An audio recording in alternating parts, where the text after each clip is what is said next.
Hello, everyone, welcome to my story YouTube channel.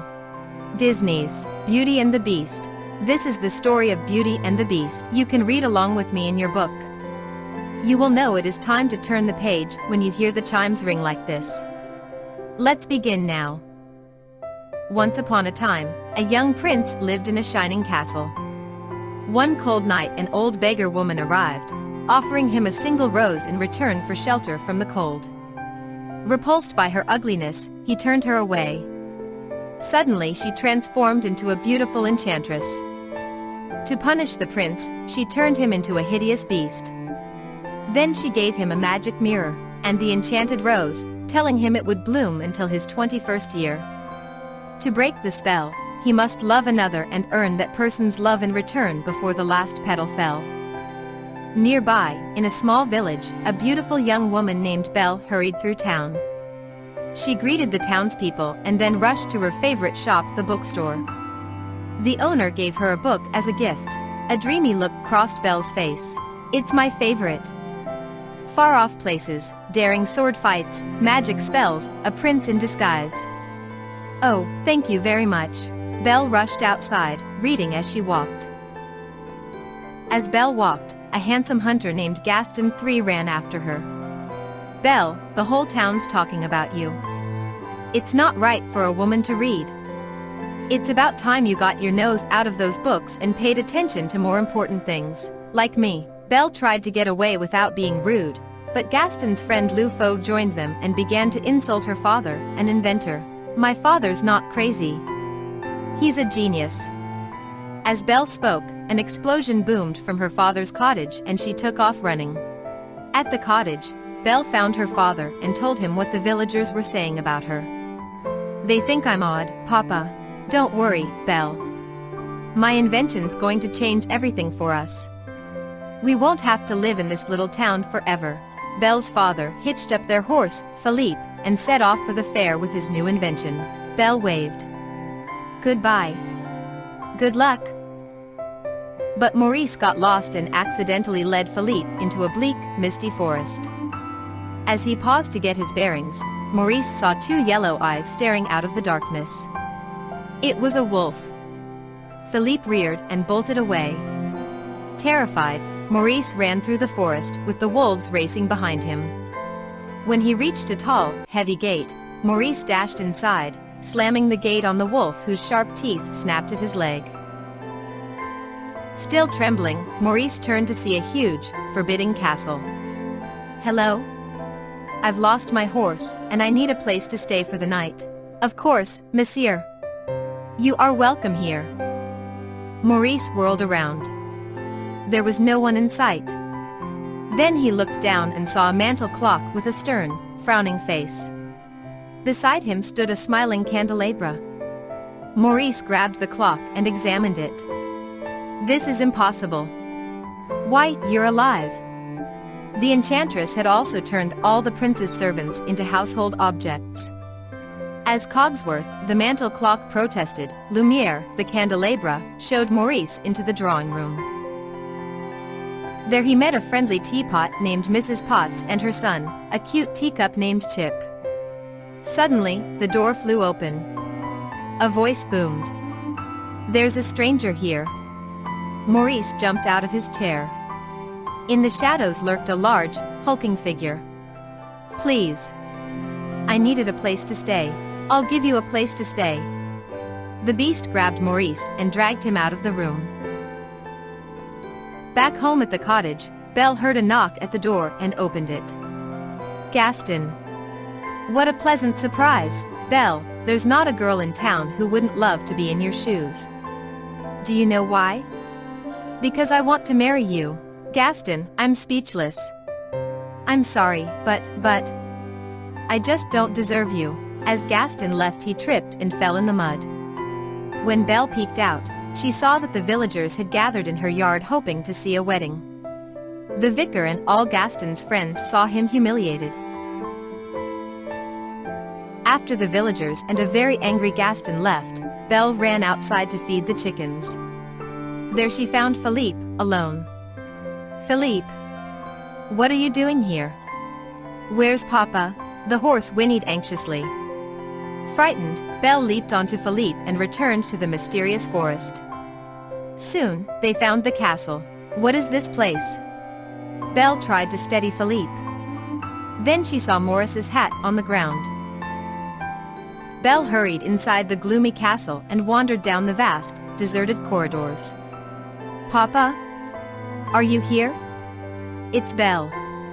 No one replied, but Belle didn't know that the enchanted objects had seen her. With joy, Lumiere danced around the mantel clock.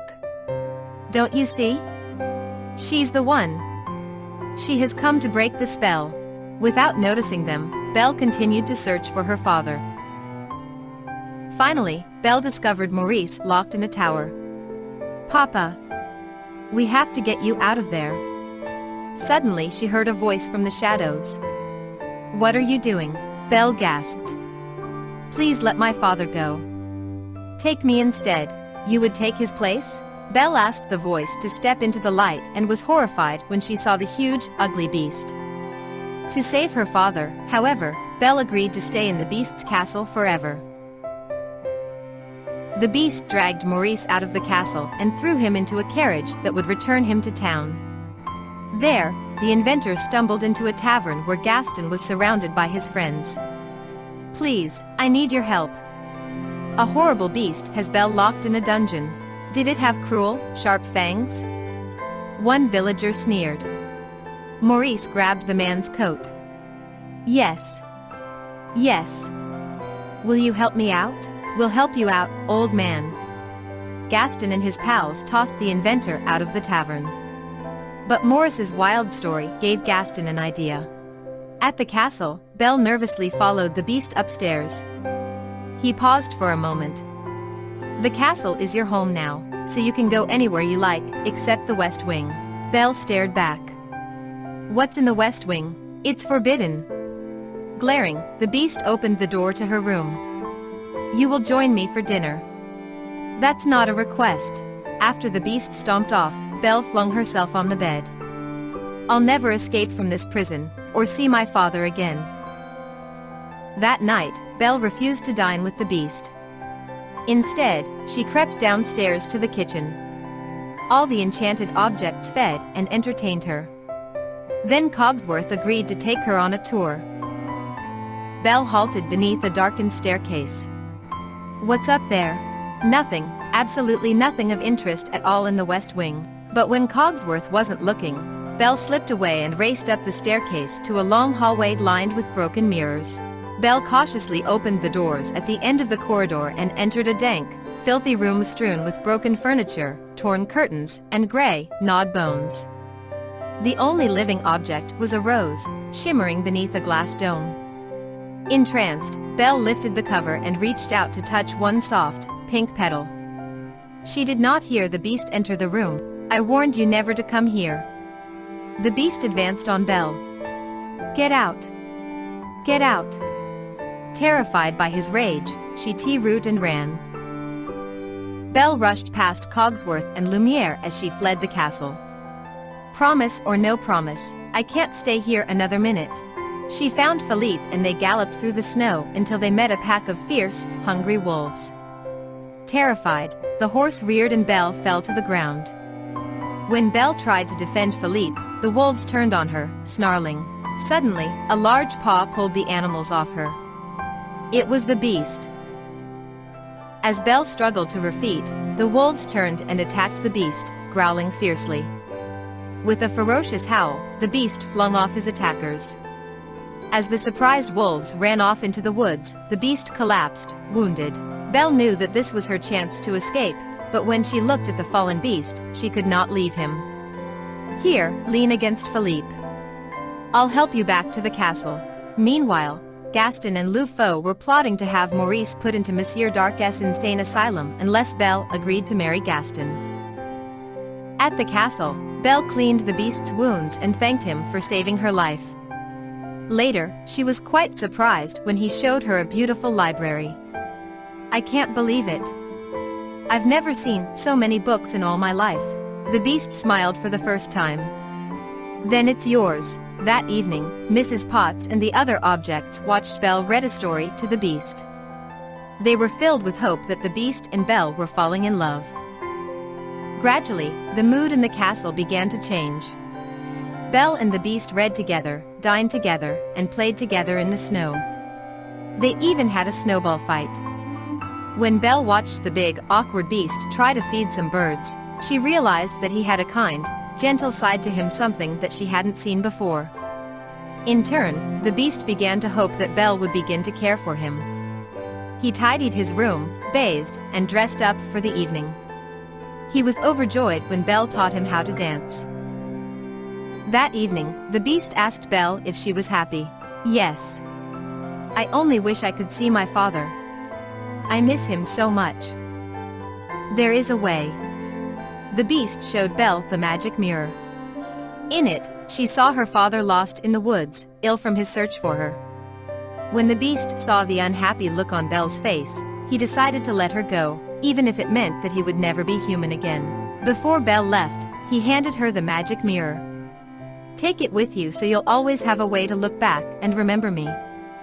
Heartbroken, the Beast watched as Belle rode off on Philippe. When she found her poor father in the forest, Belle brought him home to their cottage so she could nurse him back to health. But almost as soon as they arrived, a tall, thin man knocked on the door. It was Monsieur Dark. He had come to take her father to an insane asylum. "No. I won't let you." Belle blocked the way. Le Faux had also convinced the villagers that Maurice was crazy because he was raving like a lunatic about some terrible beast. Gaston put his arm around Belle. "I can clear up this little misunderstanding if you marry me. Just say yes, I'll never marry you. My father's not crazy. I can prove it." Belle showed them the Beast in the magic mirror. "He's not vicious. He's really kind and gentle." Enraged, Gaston shouted, "She's as crazy as the old man. I say we kill the Beast." The mob of villagers locked Belle and her father in the cellar and stormed the Beast's castle.